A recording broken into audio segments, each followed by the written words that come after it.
Friends, welcome to my TET classes. Friends, आज हम देखेंगे हिंदी और हिंदी में हम देखेंगे उपसर्ग तथा प्रत्यय।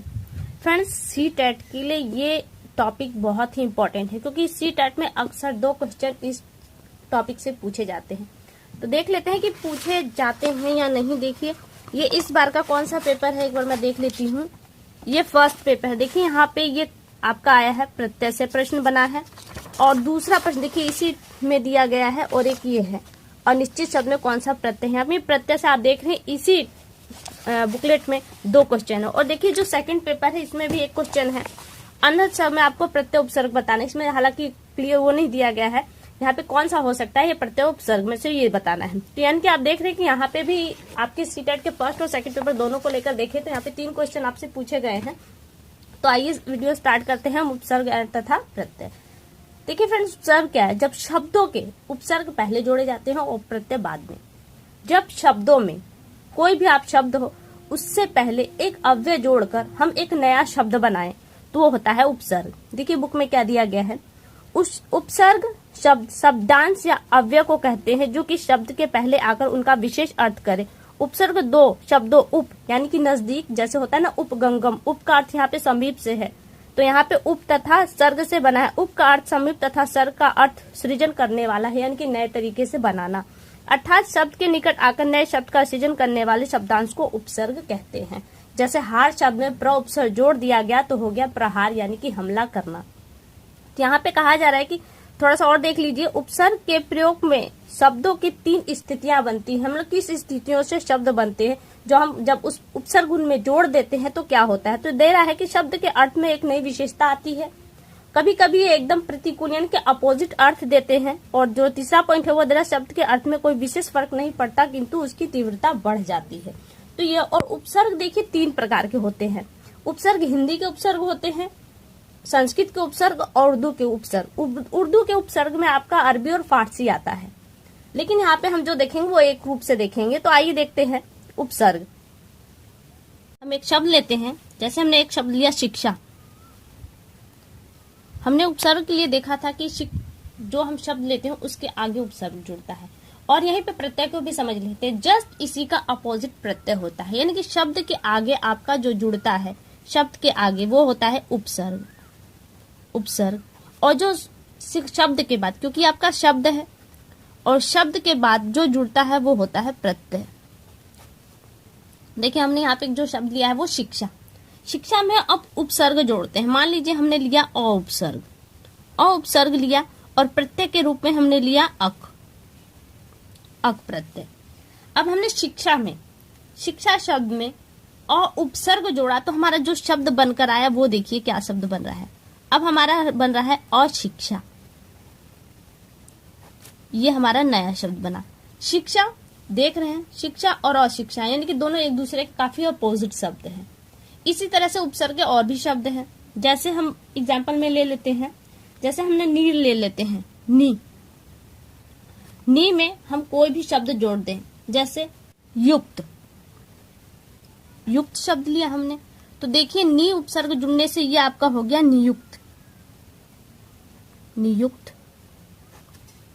ये इस तरह से आपके बन है। अब देखिए हमने देखा है कि हमने एक ही शब्द लिया उसमें हम प्रत्यय भी जोड़ेंगे। जैसे हमने शिक्षा में अब अक प्रत्यय जोड़ेंगे। अब शिक्षा में हम जब अक प्रत्यय जोड़ेंगे तो हमारा बनेगा शिक्षक। मेरा कहने का तात्पर्य केवल यही इतना है कि जिस तरह से एक शब्द में उसके आगे हम कुछ प्रत्यय अव्यय जोड़कर एक नया शब्द बनाते हैं तो वो होता है हमारा उपसर्ग। और उसी तरह से उसी शब्द में अगर हम कोई अव्यय जोड़ के उसे नया रूप देते तो वो हमारा होता है प्रत्यय।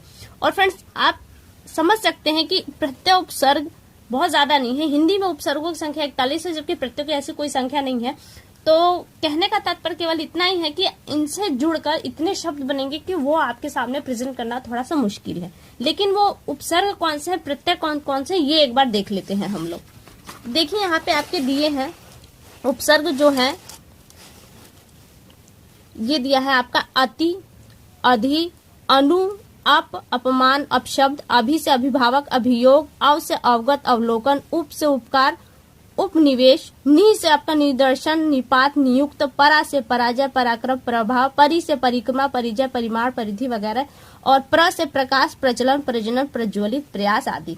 और देखिए यहाँ पे दिया है प्रति उपसर्ग, यानी कि सिर्फ आप ये देखिए कि उपसर्ग कौन से हैं, क्योंकि शब्द आपके सामने कोई भी हो, अगर वो जुड़ने लायक तो आप स्वतः ही जोड़कर उसे देख लेंगे कि ये जुड़ने लायक शब्द है या नहीं। फिर यहाँ पे आपका प्रति उपसर्ग, प्रति कर्तव्य, प्रतिकृति। वि से विकास, विज्ञान, विशुद्ध, शब्दों को तोड़ेंगे तो ज्ञान आ गया, विशुद्ध को तोड़ेंगे शुद्ध आएगा।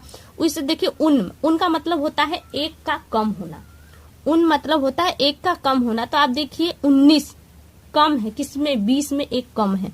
49 कम है, किसमें 50 में एक कम है। एक कम को ही दिखाता है उन प्रत्यय, सॉरी उपसर्ग।